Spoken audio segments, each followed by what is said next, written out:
Hi students, welcome to మా YouTube channel money sir classes. నేను మీ money సార్ని. ఈ వీడియోలో అయితే మార్చి 6వ తారీఖు సంబంధించినటువంటి కరెంట్ అఫైర్స్ని డిస్కస్ చేద్దాం. ఆల్రెడీ మార్చి 5వ తారీఖు కరెంట్ అఫైర్స్ అయితే అప్లోడ్ చేసేసా. ఎవరైనా చూడని వాళ్ళు ఉంటే అక్కడికి వెళ్ళి చూసి అయితే ఇక్కడికి రండి. ఓకే, మర్చిపోకుండా ఒక లైక్ చేయండి. ఇంకా ఆలస్యం చేయకుండా వీడియోలోకి వెళ్ళిపోదాం. ఫస్ట్ బిట్, T20 ప్రపంచ కప్ ఫైనల్కు భారత్ చేరడం ఇది ఎన్నోసారి. చూడండి, ఫైనల్స్కి నిన్న మార్చి 5వ తారీఖు వీడియోలో ఫైనల్కి న్యూజిలాండ్ వెళ్ళిందని చెప్పా. ఒక టీం న్యూజిలాండ్ ఫిక్స్ అయిపోయింది. ఇప్పుడు రెండవ దేశం భారతదేశం ఫైనల్కి వెళ్ళింది. మరి భారతదేశం ఫైనల్కి వెళ్ళడం ఇది ఎన్నోసారి అంటే 4వసారి. న్యూజిలాండ్ ఫైనల్కి వెళ్ళడం అయితే రెండోసారి నా వీడియోలో చెప్పా. అదోనా, ఇది 4వసారి. చూడండి, 2007, 2014, 2024, 2026 మొత్తం 4 సార్లు భారతదేశం T20 ప్రపంచ కప్లో భారతదేశం ఫైనల్స్కి చేరింది. 2 సార్లు పడింది కానీ టైపింగ్లో తేలిందన్నమాట. 2007, 2024లో భారత్ విన్నర్గా నిలిచింది. చూడండి, 2007, 2024లో భారత్ విన్నర్గా నిలవగా 2014లో రన్నర్ అనమాట. ఫైనల్లో మన వాళ్ళు ఓడిపోయారు అనమాట. అదవుతుందా? సో ఇదైతే గుర్తుపెట్టుకోండి. ఇప్పుడు మళ్ళా 4వసారి వెళ్ళారు. మరి విన్నరా రన్నర్ అనేది చూద్దాం. మనమైతే విన్నర్ అవ్వాలనే కోరుకుందాం. ఓకే, నెక్స్ట్, సెమీఫైనల్లో ఇంగ్లాండ్పై అద్భుత విజయం సాధించిన టీమిండియా. సెమీఫైనల్లో ఎవరి మీద ఆడామంట?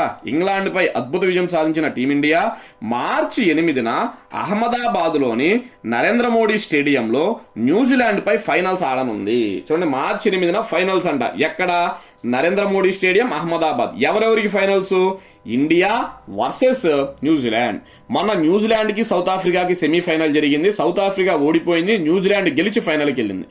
నిన్న మనకి ఇండియా ఇంగ్లాండ్కి ఫైనల్ జరిగింది. ఇండియా గెలిచి ఫైనల్కి వెళ్ళింది అనమాట. ఓకే, ఇప్పుడు న్యూజిలాండ్కి ఇండియాకి ఫైనల్ అయితే జరగబోతుంది. సెమీఫైనల్లో భారత్ ఇంగ్లాండ్ దేశాలు కలిపి మొత్తం 499 పరుగులు చేశాయంట. చూడండి, ఒక T20లో 2 దేశాలు కలిపి 499 పరుగులు చేశాయన్నమాట.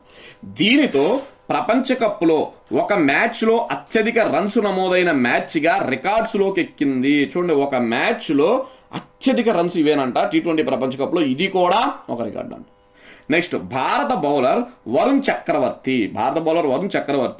4 ఓవర్లు వేసి 64 పరుగులు ఇచ్చాడంట. చూడండి, భారీగా ఇచ్చేసాడు. 4 ఓవర్లు వేసి 64 పరుగులు ఇచ్చాడంట. ప్రపంచ కప్లో ఒక మ్యాచ్లో అత్యధిక పరుగులు ఇచ్చిన భారత్ బౌలర్గా చెత్త రికార్డు ఇతనైతే మూట కట్టుకున్నాడు అనమాట. అదవుతుందా? చూడండి, ప్రపంచ కప్లో ఒక మ్యాచ్లో అత్యధిక పరుగులు ఇచ్చినటువంటి ఆటగాడిగా అయితే నిలిచాడన్నమాట. నెక్స్ట్ దాని తర్వాత చూడండి, రెండో బిట్, వార్తల్లో నిలిచిన ఎల్లో స్టోన్ నేషనల్ పార్క్ ఏ దేశంలో కలదు అంటే అమెరికాలో కలదు. ఎక్కడ కలదు? అమెరికాలో అయితే కలదు. ప్రపంచంలోని అతిపెద్ద ఆమ్ల గీజర్, యాసిడిక్ గ్లేజర్ అంటారు పిలువబడే ఎచనిస్ గీజర్ అమెరికాలోని ఎల్లో స్టోన్ నేషనల్ పార్కులో కలదు. 2020 నుంచి క్రియారహితంగా ఉన్న ఈ గీజర్ మరలా ఇప్పుడు విస్ఫోటనాలు తిరిగి ప్రారంభమయ్యాయి. గీజర్ అనేది భూగర్భ వేడి కారణంగా క్రమానుగతంగా విస్ఫోటనం చెందే భూ ఉష్ణ నీటి బుగ్గ. సింపుల్గా మీకు అర్థమయ్యే భాషలో చెప్తా. ఈ నేషనల్ పార్కులో వాటర్ ఉంటాయి అన్నమాట. ఆ వాటర్ కింద అదవుతున్నా ఒక గీజర్ లాగా ఉందన్నమాట. ఆమ్ల గీజర్ అంటారు. అది విస్ఫోటనాలు చెందుతూ ఉంటుంది. ఆ నీళ్లు బ్లాస్ట్ అవుతూ ఉంటాయి అన్నమాట. అయితే ఇవి బ్లాస్ట్ అవ్వడం 2020లో ఆగిపోయినాయి అంట. మళ్ళీ ఇప్పుడు బ్లాస్ట్ అవ్వడం స్టార్ట్ అయినాయి అంట. ఎందుకంటే మీకు చాలామంది తెలియని విషయం ఏంటంటే భూమి లోపలికి వెళ్ళే కొలది ఉష్ణోగ్రత పెరుగుతూ ఉంటుంది, టెంపరేచర్ ఇంక్రీజ్ అవుతూ ఉంటుంది. తద్వారా భూమి లోపల అన్నీ కరిగిపోయి అవి పైకి రావడానికి చూస్తూ ఉంటాయి, వేడిని పైకి నెట్టడానికి ట్రై చేస్తూ ఉంటాయి. అలా ఏదన్నా కింద పలకలు కొంచెం జరిగినప్పుడు అవి పైకి వస్తాయి అనమాట. అలా ఎల్లో స్టోన్ నేషనల్ పార్క్లో నీటి ద్వారా బయటకు వచ్చి అవి బ్లాస్ట్ అవుతూ ఉంటాయి అంట. అర్థమవుతుందా? సో ఇది ఎక్కడ అంటే అమెరికా. సింపుల్గా మీరు ఆ సబ్జెక్ట్ కాబట్టి ఇది గుర్తుపెట్టుకుని, వార్తల్లో నిలిచిన yellow stone national park America, ప్రపంచంలోనే ఇదే అతిపెద్ద ఆమ్ల గీజర్ అన్నమాట. ఓకే, నెక్స్ట్ 3, నూతనంగా ఎన్ని జిల్లాలలో బంగారంపై హాల్ మార్కును తప్పనిసరి చేశారు అంటే 380 జిల్లాల్లో హాల్ మార్కును తప్పనిసరి చేశారంట. బంగారం ధర బాగా పెరిగిన నేపథ్యంలో పసిడి ఆభరణాల స్వచ్ఛతపై పారదర్శకత పెంచడం ద్వారా కొనుగోలుదారుల ప్రయోజనాలను పర్యవేక్షించేందుకు ప్రభుత్వం కీలక నిర్ణయం తీసుకుంది. చూడండి, బంగారం బాగా పెరిగిపోతుంది రేటు. తద్వారా ఏం చేస్తారంటే ఫేక్ అనమాట. అంటే ప్రభుత్వం అనుమతి లేని బంగారాన్ని తీసుకొచ్చి బ్లాక్లో అమ్మటానికి ఉంటారు. అందుకనే జిఎస్టీ ఇప్పుడు ఏంటిది హాల్ మార్క్ అనే దాన్ని తప్పనిసరి చేసేస్తున్నారు. బంగారు ఆభరణాలకు తప్పనిసరి హాల్ మార్క్ నిబంధనల అమలును 380 జిల్లాలకి పొడిగించారు. ఈ నిబంధనల అమలును దశల వారీగా 2021లో ప్రభుత్వం ప్రారంభించింది. చూడండి 2021 నుండి ఇస్తున్నారు. ఇప్పుడు కొత్తగా 380 జిల్లాలకు ఇచ్చారు. ఇప్పుడు ఈ 380 జిల్లాలు విస్తరించడంతో పాటు చిన్న ప్రాంతీయ మార్కెట్లో కూడా తప్పనిసరి హాల్ మార్కింగ్ పరిధిలోకి తెచ్చినట్లయింది. నెక్స్ట్, దేశంలో మొత్తం 1200 జిల్లాలు ఉండగా ప్రస్తుతం వీటితో కలిపి 800 జిల్లాలలో హాల్ మార్కింగ్ తప్పనిసరి చేశారు. మొత్తం 1200 ఉంటే ఇప్పుడు 800 జిల్లాల్లో ఉంది. ఇంకా 400 జిల్లాలో రావాలి. అప్కమింగ్ అవి కూడా రావచ్చు అనమాట. ఓకే, నెక్స్ట్ 4, రైతులకి ఆఫ్లైన్ ఈ క్రాప్ రిజిస్ట్రేషన్ను ప్రారంభించిన రాష్ట్రం ఏది అంటే మహారాష్ట్ర. రైతులకి ఆఫ్లైన్ ఈ క్రాప్ రిజిస్ట్రేషన్ ప్రారంభించిన రాష్ట్రం మహారాష్ట్ర. ఆఫ్లైన్ ఈ క్రాప్ రిజిస్ట్రేషన్ వల్ల రైతులు ఇంటర్నెట్ లేకుండానే పంట చిత్రాలను తీయవచ్చు. కనెక్టివిటీ తిరిగి వచ్చినప్పుడు ఫోటోలు స్వయంచాలకంగా అప్లోడ్ అవుతాయి. చూడండి, పంట పండించే వాళ్ళు ఫోటోలు తీసి వాళ్ళకి సంబంధించిన పోర్టల్లో అప్లోడ్ చేస్తూ ఉంటారు వాట్సాప్ ద్వారా అనుకుంటా, అదోనా. సో ఇప్పుడు పొలాల్లోకి వెళ్ళినప్పుడు నెట్వర్కింగ్ ఉన్నట్ల, అందుకని ఏం చెప్తున్నారంటే ఫోటో తీసేసి పెట్టేసేయండి మీరు. ఎప్పుడైతే మీకు ఇంటర్నెట్ కనెక్టివిటీ వచ్చిందో అప్పుడు ఆటోమేటిక్గా అప్లోడ్ అయిపోతాయి అని అయితే చెప్తున్నారు. మారుమూల ప్రాంతాల్లోని రైతులు సులభంగా రిజిస్ట్రేషన్ పూర్తి చేయడంలో ఇది సహాయపడుతుంది. మహారాష్ట్రలో ఈ క్రాప్ రిజిస్ట్రేషన్ వ్యవస్థను మెరుగుపరచడానికి డిజిటల్ క్రాప్ సర్వేను 2021 నుంచే అమలు చేశారు. అదోనా, ఏ పంట పండిస్తున్నారు రేపొద్దున ఎందుకంటే పంట పండిస్తున్నారు లేదా ఏదైనా పెద్ద పెద్ద తుఫానులు వాయుగుండాలు పడితే నష్టపోయామని చెప్తున్నారు. ఇది నిజమా కాదా అని తెలుసుకోవడానికే ఈ క్రాప్ రిజిస్ట్రేషన్ పెట్టారన్నమాట. రైతులు తమ పంటను వేసిన 55 రోజుల్లోపు మహారాష్ట్రలో ఈ పంట నమోదు ప్రక్రియను పూర్తి చేయాలి. పంట వేసిన 55 రోజుల్లోపు రిజిస్ట్రేషన్ చేయించేసుకోవాల్సింది అనమాట. ఓకే, గుర్తుపెట్టుకోండి. నెక్స్ట్ 5, ఎన్ని రాష్ట్రాలకు నూతనంగా అంటే బదిలీలతో కలుపుకొని గవర్నర్ను నియమించారు అంటే 9 అనమాట. పశ్చిమ బెంగాల్ గవర్నర్ సివి ఆనంద్ బోస్ ఆకస్మిక రాజీనామా వలన ఈ మార్పులు కేంద్రం చేపట్టింది. చూడండి, బెంగాల్ గవర్నర్ సివి ఆనంద్ బోస్ రాజీనామా చేసేసారు. తెలంగాణ గవర్నర్ జిష్ణుదేవ్ వర్మను మహారాష్ట్రకు బదిలీ చేసి ఆ స్థానంలో హిమాచల్ ప్రదేశ్ గవర్నర్ శివప్రతాప్ శుక్లాను నియమించారు. మీకు ఇలా చెప్తే అర్థం కాదని చిన్న టేబుల్ లాగా అయితే చేశాను. చూడండి, ఫస్ట్ వ్యక్తి పేరు శివప్రతాప్ శుక్లా. ఈయన ఎక్కడికి గవర్నర్గా వచ్చాడంటే తెలంగాణ గవర్నర్గా వచ్చాడు. ఎక్కడి నుండి వచ్చాడు అంటే హిమాచల్ ప్రదేశ్. అంటే ఈయన ఇంతకుముందు హిమాచల్ ప్రదేశ్ గవర్నర్, ఇప్పుడు తెలంగాణకి గవర్నర్ అన్నమాట. Okay, next second person Jishnu Dev Varma. ఎక్కడికి వచ్చాడు ఇది గవర్నర్గా? మహారాష్ట్ర. ఎక్కడి నుండి వచ్చాడు? తెలంగాణ గవర్నర్ నుంచి మహారాష్ట్ర గవర్నర్ అయ్యాడు. Next 3, RN Ravi. ఎక్కడ గవర్నర్గా వచ్చాడు? పశ్చిమ బెంగాల్. ఎక్కడి నుంచి? తమిళనాడు గవర్నర్గా ఉండి ఇప్పుడు పశ్చిమ బెంగాల్కి నూతన గవర్నర్గా వచ్చాడు. నెక్స్ట్ కవిందర్ గుప్తా. హిమాచల్ ప్రదేశ్కి నూతన గవర్నర్గా వచ్చాడు. ఎక్కడి నుండి? లడాక్ నుండి వచ్చాడు.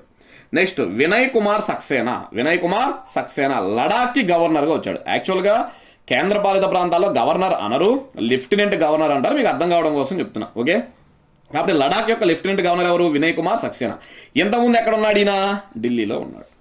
నెక్స్ట్ 6, రాజేంద్ర విశ్వనాథ్ ఆర్లేకర్ తమిళనాడు. అదనపు బాధ్యతలు ఇచ్చారు, ఎడిషనల్ ఛార్జ్ ఇచ్చారు. ప్రస్తుతం ఈయన ఎక్కడ గవర్నర్గా ఉన్నాడు?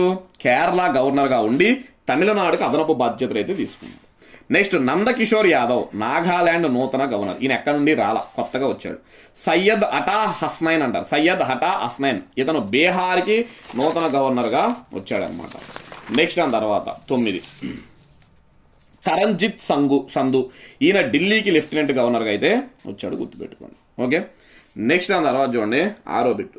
వార్తల్లో నిలిచిన వల్లనాడు అభయారణ్యం, వల్లనాడు శాంక్చురీ ఏ రాష్ట్రంలో కలదు అంటే తమిళనాడు రాష్ట్రంలో కలదు అనమాట. ఏ రాష్ట్రం? తమిళనాడు రాష్ట్రం. తమిళనాడులోని వల్లనాడు కృష్ణ జింకల అభయారణ్యం సమీపంలో క్వారీ ప్రతిపాదనను పునఃపరిశీలించాలని నేషనల్ గ్రీన్ ట్రిబ్యునల్ అధికారులను ఆదేశించింది. ఈ కృష్ణ జింకల అభయారణ్యం నుంచి వెలుపల 5 కిలోమీటర్ల వరకు కదులుతాయి. ఈ క్వారీ పనుల వలన ఈ కృష్ణ జింకలకు ప్రమాదం పొంచి ఉన్నది. వన్యప్రాణుల రక్షణ చట్టం 1972 ప్రకారం ఈ కృష్ణ జింకలను అంతరించిపోతున్న జాబితాలో చేర్చారు. Simple logic. ఇది ఏంటిది మనకి వల్లనాడు అభయారణ్యం, ఈ పక్కన క్వారీ పనులు జరుగుతున్నాయి. మరి క్వారీ పనులు అంటే అక్కడ బాంబులు పెడుతుంటారు, దాస్ట్ అవుతూ ఉంటాయి. ఈ కృష్ణ జింకలు అనేది అప్పుడప్పుడు వీటిలోకి వచ్చేస్తున్నాయి అంట, తద్వారా ఈ జింకలు చనిపోతున్నాయి అంట. అందుకనే నేషనల్ గ్రీన్ ట్రిబ్యునల్ ఈ క్వారీ ప్రతిపాదనలు ఆపండి, పునః పరిశీలించండి అని చెప్పింది. ఎందుకంటే వన్యప్రాణుల రక్షణ చట్టం 1972 ప్రకారం ఈ కృష్ణ జింకలను అంతరించిపోయే జాతుల్లో చేర్చారు. అలా అంతరించిపోయే జాతులను మనం కాపాడుకోవడమే మన యొక్క బాధ్యత. అందుకే వల్లనాడు అభయారణ్యం. ఏ రాష్ట్రం? తమిళనాడు అన్నమాట. ఓకే, నెక్స్ట్ 7, 2027 జనగణన చిహ్నాలకు ఏమని పేరు పెట్టారు? వెరీ వెరీ ఇంపార్టెంట్ బిట్టు, ప్రగతి వికాస్ అంటారు. హాయ్ స్టూడెంట్స్, మధ్యలో చిన్న బ్రేక్ అయితే వచ్చింది, ఫోన్ స్విచ్ ఆఫ్ అయిపోయి. చూడండి, అక్కడ నుండే మళ్ళీ ఈ వీడియోని అయితే కంటిన్యూ చేస్తున్నా. 2027 జనగణన చిహ్నాలకు ఏమని పేరు పెట్టారు అంటే ప్రగతి వికాసు. ఇది చాలా చాలా ఇంపార్టెంట్ బిట్ అనమాట. ఓకే, కేంద్ర ప్రభుత్వం చేపట్టనున్న 2027 జనాభా లెక్కల సేకరణ ప్రక్రియలో భాగంగా హోంమంత్రి అమిత్ షా మార్చి 5న ప్రగతి వికాస్ అనే పేరులతో 2 జనగణన చిహ్నాలను ఆవిష్కరించారు. అదోనా, 2 జనగణన చిహ్నాలను అయితే ఆవిష్కరించారన్నమాట. నెక్స్ట్, స్త్రీ పురుష జనకునులకు ప్రతిబింబించేలా వీటిని నమ్మించారు. మీరు ఒకసారి యూట్యూబ్లో 2027 సెన్సెస్ చిహ్నాలు మస్కట్స్ అని నొక్కితే ఈ బొమ్మలు వస్తే ఒకసారి చూడండి, మీకు క్లియర్గా అర్థమైపోద్ది అనమాట. అదవుతుందా? నెక్స్ట్ దాని తర్వాత ఒక నిమిషం, ఇది సెట్ అవ్వట్లా వీడియో. ఓకే, స్త్రీ పురుష. ఓకే, ఈ చిహ్నాలు 2047 కల్లా భారతదేశాన్ని అభివృద్ధి చెందిన దేశంగా తీర్చిదిద్దడంలో స్త్రీ పురుషుల సమాన భాగస్వామ్యానికి ప్రతీకలుగా తెలిపారు. మీరు ఆ బొమ్మను చూస్తే మీకు అది అర్థమైపోద్ది అనమాట. ఓకే, నెక్స్ట్, తొలిసారి డిజిటల్ రూపంలో సేకరించనున్న లెక్కల కోసం, ఆన్లైన్లో సేకరిస్తున్నారంట, డిజిటల్ రూపంలో సేకరించనున్న లెక్కల కోసం centre for development of advanced computing, CDAC అంటారు. అదోనా, centre for development of advance computing రూపొందించిన డిజిటల్ సాధనాలను కూడా అమిత్ షా ఈ సందర్భంగా విడుదల చేశారు. చూడండి, ఈ చిహ్నాలను విడుదల చేశారంట, డిజిటల్ సాధనాలను కూడా ఎవరు రిలీజ్ చేశారంట. ఈ డిజిటల్ సాధనాలను ఎవరు తయారు చేశారు? Centre for development and advanced computing వాళ్ళు తయారు చేశారంట. ఓకే, నెక్స్ట్, ఉపగ్రహ దృశ్యాల సాయంతో, శాటిలైట్ సాయంతో డిజిటల్ మ్యాపింగ్కు సహాయపడే హౌస్ లిస్టింగ్ బ్లాక్ క్రియేటర్తో పాటు గృహ జాబితా సమాచారాన్ని సేకరించి అప్లోడ్ చేసేందుకు ఉపయోగపడే ఆఫ్లైన్ మొబైల్ యాప్ హెచ్ఎల్ఓని హోంమంత్రి ప్రారంభించారు. చూడండి, వీటితో పాటు హెచ్ఎల్ఓ అనే ఒక యాప్ని, హౌస్ లిస్టింగ్ బ్లాక్ క్రియేటర్ అనే చెప్పి ఒక సమాచారాన్ని కూడా ప్రారంభించారు. అదోనా, ప్రతి ఇంటిని కూడా దీంట్లో అయితే మ్యాపింగ్ చేయబోతున్నారు. నెక్స్ట్, ప్రజలు తమ వ్యక్తిగత కుటుంబ సమాచారాన్ని ఆన్లైన్ ద్వారా సమర్పించేందుకు ఉపయోగపడే, అంటే స్వయంగా మనమైనా సరే మన డీటెయిల్స్ని ఇవ్వచ్చు, ఉపయోగపడే సెల్ఫ్ ఎన్యూమరేషన్ ఎస్ఈ పోర్టల్ను జనగణనకు సంబంధించిన పరిపాలనా పరమైన పర్యవేక్షణకు సాయపడే సెన్సస్ మేనేజ్మెంట్ మానిటరింగ్ సిస్టమ్ను కూడా అమిత్ షా ప్రారంభించారు. చూడండి, ఒకటే రోజు ఎన్ని ప్రారంభించాడో చూడండి. అదవుతుందా? సెల్ఫ్ ఎన్యూమరేషన్ అంటే మనమే ఆన్లైన్ ద్వారా సమర్పించుకోవడం. అదేవిధంగా సెన్సస్ మేనేజ్మెంట్ మానిటరింగ్ సిస్టమ్ కూడా ప్రారంభించారు. జనాభా లెక్కల సేకరణలో తొలి దశ అయిన హౌస్ లిస్టింగ్, ఫస్ట్ హౌస్ లెక్కేస్తున్నారు. House listing, house census April 1 నుంచి ప్రారంభం కానుంది. హౌస్ లిస్టింగ్, హౌస్ సెన్సెస్ అనేది ఏప్రిల్ 1 తారీఖు నుంచి ప్రారంభం ఉంది. ఇల్లులను లెక్క అయిపోతున్నారు. ఏ రకాల ఇల్లు ఉన్నాయి అంటే బిల్డింగ్సా, లేకపోతే రేకుల షెడ్లా, పూరిల్లా, ఇలాంటివన్నీ కూడా అయితే లెక్కించబోతున్నారు అన్నమాట. ఓకే, నెక్స్ట్, రెండో దశ అయిన జనాభా లెక్కల సేకరణ కార్యక్రమం 2027 ఫిబ్రవరిలో మొదలుపెట్టి మార్చి 1వ తేదీ అర్ధరాత్రి 12 గల్లా పూర్తి చేస్తారు. అదో ఉన్న ఫస్ట్ దశ అయితే రేపు 1వ తారీఖు నుంచి జరుగుతుంది. రెండో దశ ఏమో నెక్స్ట్ ఇయర్ ఫిబ్రవరిలో స్టార్ట్ అవుతుంది. ఓకే, నెక్స్ట్ 8వ బిట్ చూడండి. ఫోర్బ్స్ నివేదిక ప్రకారం విడుదల చేసిన 2026 మార్చి నాటికి ప్రపంచంలోని టాప్ 10 ధనవంతుల్లో అగ్రస్థానంలో ఎవరు నిలిచారు అంటే ఎలన్ మస్క్ నిలిచాడు. ఎవరు? ఎలన్ మస్క్ అనమాట. ఓకే, $841.4 బిలియన్ తో టెస్లా స్పేస్ ఎక్స్ అధినేత అయిన ఎలన్ మస్క్ ప్రపంచంలోనే అగ్రస్థానంలో ఉన్నాడు. అయితే నేను 10 మంది గురించి చెప్పట్లేదు, కానీ టాప్ 4 చదువుకోవాలి కంపల్సరీ, అందుకని టాప్ 4 చెప్తున్నా. ప్రపంచంలో అత్యంత ధనవంతుడు ఎవరు నిలిచాడు అంటే ఎలన్ మస్క్ నిలిచాడు. $841.4 బిలియన్, టెస్లా స్పేస్ ఎక్స్ అధినేత అనమాట. ఓకే, నెక్స్ట్ సెకండ్ పర్సన్లో సెకండ్ ప్లేస్లో లారీ పేజ్ అనే పర్సన్ నిలిచాడు. ఈయన $250.5 బిలియన్. చూడండి ఫస్ట్ ప్లేస్కి సెకండ్ ప్లేస్కి ఎంత డిఫరెన్స్ ఉందో చూడండి. ఆల్మోస్ట్ $500 బిలియన్ అయితే ఎక్స్ట్రా ఉందన్నమాట. సెకండ్ ప్లేస్లో ఎవరున్నారు అంటే మనకి లారీ పేజ్ గూగుల్ స్థాపకుల్లో ఈయన కూడా ఒకడు. గూగుల్ని ఇద్దరు కలిపి స్టార్ట్ చేస్తారనమాట. వాళ్ళిద్దరిలో ఈయన ఒకడు, లారీ పేజ్ అని ఆయన ఒకడు, సెర్లీ బ్రిన్ అని ఆయన ఒకడు. ఈయన కంప్యూటర్ శాస్త్రవేత్త అనమాట, అమెరికా దేశానికి చెందినవాడే. నెక్స్ట్ మూడో ప్లేస్లో వచ్చేటప్పటికి సెర్లీ బ్రిన్ అంటారు. $231.2 బిలియన్ గూగుల్ స్థాపకుడు. చెప్పా కదా, వీళ్ళిద్దరూ కలిసే గూగుల్ని అయితే స్థాపించారు. నాలుగో ప్లేస్లో జెఫ్ బెజోస్ ఉన్నాడు. $229.7 బిలియన్. అమెజాన్ అధినేత. బిలియనియర్స్ ఎక్కువగా ఉన్న దేశంగా ఏది నిలిచిందంటే యూఎస్ఏ 8 మంది. చూడండి టాప్ 10ని రిలీజ్ చేశారు, టాప్ 10 బిలియనియర్స్. ఈ టాప్ 10లో 8 మంది ఏ దేశానికి చెందిన వాళ్ళు? అమెరికాకే తీసిన వాళ్ళు. అందుకే అమెరికా అగ్రరాజ్యంగా అయితే ముందుకు సాగుతుంది అనమాట. ఓకే, నెక్స్ట్ చూడండి 9. బీహార్ ముఖ్యమంత్రి స్థానమును ఎవరు వీడనున్నారు? Very very important bit. Nitish Kumar. అదొన్నా బీహార్ ముఖ్యమంత్రి స్థానంలో ఎవరు వీడనున్నారు? నితీష్ కుమార్. బీహార్ రాష్ట్రాన్ని అత్యంత ఎక్కువ కాలం పాలించిన ముఖ్యమంత్రి నితీష్ కుమార్ ఆ పదవిని వీడి రాజ్యసభకు వెళ్ళడం ఖరారయ్యింది. చూడండి, సీఎం పదవిని వదిలేసి ఈయన రాజ్యసభకు వెళ్తున్నాడంట. అదోందా 10 రాష్ట్రాల్లో ఖాళీ అవుతున్న 37 రాజ్యసభ స్థానాలకు ఈ నెల 16న ఎన్నికలు జరగనున్నాయి. అదోందా ఈ నెల 16న రాజ్యసభ ఎన్నికలు జరగనున్నాయి, 37 స్థానాలు. దీనికి సంబంధించి బీహార్ ముఖ్యమంత్రి నితీష్ కుమార్ రాజ్యసభ సభ్యత్వానికి నామినేషన్ దాఖలు చేశాడు. చూడండి, నామినేషన్ వేశాడు అంటే రాజ్యసభకి వెళ్తున్నాను, నాకు ఇక్కడ ముఖ్యమంత్రి పదవి సీఎం వద్దు అని చెప్పి వదిలేసుకుని వెళ్తున్నట్లేదు. అదేంటి సార్, అన్నిటికన్నా ముఖ్యమంత్రి పెద్దది కదా అంటే సింపుల్, ఆయన కోరిక ఉంది, ఆ కోరిక నెరవేర్చుకోవడానికి వెళ్తున్నాడు. ఏంటి ఆ కోరిక అంటే చూడండి, శాసనసభ అంటే ఎమ్మెల్యేలు ఉంటారు, మెంబర్ ఆఫ్ లెజిస్లేటివ్ అసెంబ్లీ అంటారు. శాసన మండలిలో ఎమ్మెల్సీలు ఉంటారు, మెంబర్ ఆఫ్ లెజిస్లేటివ్ కౌన్సిల్. శాసన మండలితో పాటు పార్లమెంటు ఉభయ సభలు అంటే ఏంటి? లోక్సభ, రాజ్యసభ. ఈ సభల్లోనూ సభ్యుడిగా ఉండాలనేది తన కోరికని, అందుకోసమే రాజ్యసభకు వెళ్తున్నానని ఈయన పేర్కొన్నారు. చూడండి, ఆల్రెడీ ఈయన ఎమ్మెల్యేగా పనిచేశాడు, ఎమ్మెల్సీగా పనిచేశాడు, లోక్సభలో సభ్యుడిగా కూడా పనిచేశాడు. ఒక్క రాజ్యసభలోనే సభ్యుడిగా పనిచేయాలా, ఇప్పుడు అది కూడా వెళ్తాను. 75 ఏళ్ల నితీష్ కుమార్ ఎగువ సభకు వెళ్ళడం, ఎగువ సభ అంటే రాజ్యసభ, దిగువ సభ అంటే లోక్సభ అనమాట. ఎగువ సభకు వెళ్లడంతో బీహార్ రాజకీయ చరిత్రలోనే తొలిసారిగా బీజేపీ చేతికి సీఎం పదవి దక్కేందుకు మార్గం సుగమమయ్యింది. చూడండి, బీజేపీ ఆయన ముఖ్యమంత్రి అయ్యే అవకాశాలు 100% ఉన్నాయి అనమాట.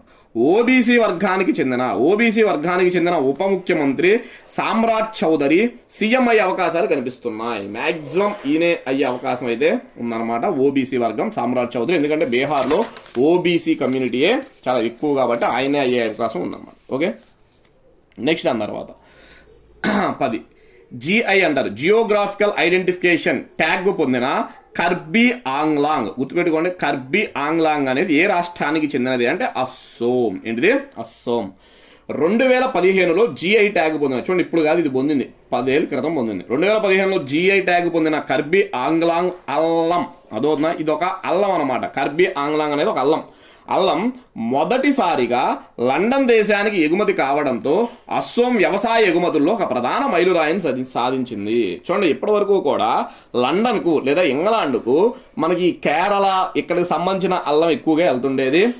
ఫర్ ద ఫస్ట్ టైం అనమాట అస్సోంలోని కర్బీ ఆంగ్లాంగ్ నుంచి ఇంగ్లాండ్కి అయితే ఇది వెళ్ళిందనమాట. ఏది? అది కూడా జిఐ ట్యాగ్ పొందింది కాబట్టి ఇచ్చారు. కర్బీ ఆంగ్లాంగ్ అల్లం అస్సోంలోని కర్బీ ఆంగ్లాంగ్ జిల్లా పేరు కర్బీ ఆంగ్లాంగ్ జిల్లాలోని సింగాసన్ కొండల్లో పండించే ప్రసిద్ధ వ్యవసాయ ఉత్పత్తి. అదోనా, ఈ కర్బీ ఆంగ్లాంగ్ అనేది ఎక్కడ పండిస్తారు? అస్సోం రాష్ట్రం. ఏ జిల్లా? కర్బీ ఆంగ్లాంగ్ జిల్లా. ఏ కొండలు? సింగాసన్ కొండలు. భారతదేశం వస్తువుల భౌగోళిక సూచికల చట్టం 1999 చేసింది. ఇది సెప్టెంబర్ 15, 2023 నుండి అమల్లోకి వచ్చింది. చూడండి, ఈ జిఐ యాక్ట్ని 1999లో చేశారంట, 2023 నుండి అమలు చేశారు. దేశంలో జిఐ ట్యాగ్ పొందిన మొదటి వస్తువు ఏది అంటే డార్జిలింగ్ టీ, బెంగాల్. చూడండి, ఈ జిఐ ట్యాగ్ను గుర్తిస్తే ప్రపంచవ్యాప్తంగా దానికి ఒక పేరు వచ్చింది అనమాట. అదవుతుందా?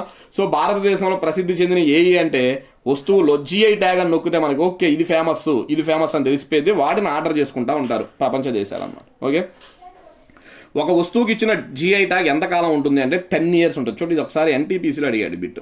ఒక వస్తువుకి ఇచ్చిన జిఐ ట్యాగ్ ఎంతకాలం ఉంటుందంటే 10 years ఉంటుంది అనమాట. దాని తర్వాత రెన్యువల్ చేసుకోవాలి మళ్ళీ. Okay, important. నెక్స్ట్ 11 భారత వాయుసేనకు చెందిన ఏ యుద్ధ విమానం మార్చి 5న గల్లంతైంది అంటే సుకోయ్ 30 అంటారు.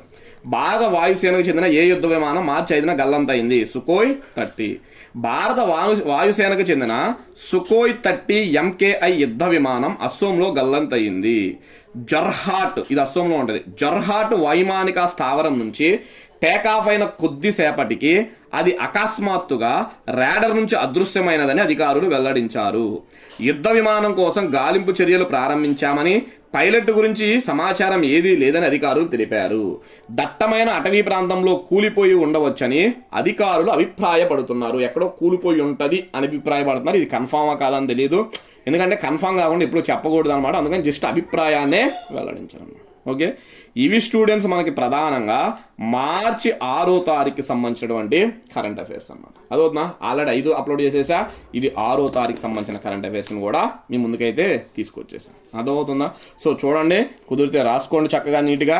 మీకు ఇంకా ఏదైనా ఎక్స్ట్రా పాయింట్లు ఎక్కడైనా దొరికినా కూడా చక్కగా రాసుకొని ఒక బుక్ ప్రిపేర్ చేసుకోండి. కరెంట్ అఫైర్స్ అనేవి వేస్ట్ కావు, ఎప్పటికైనా ఖచ్చితంగా ఉపయోగపడతాయి. వీటిల్లో పాటే మీకు జీకేను కూడా అక్కడొక్కడ బిట్స్ రూపంలో అందిస్తున్నాను, గుర్తుపెట్టుకోండి. ఇప్పుడు GI ట్యాగ్ అని చెప్పాను చూడండి, ఇక్కడ GI ట్యాగ్ ఎంతకాలం, ఇది జీకేనే అనమాట. అదవుతుందా? ఇది NTPCలో అడిగాడు ఒకసారి, అందుకనే చెప్తున్నా.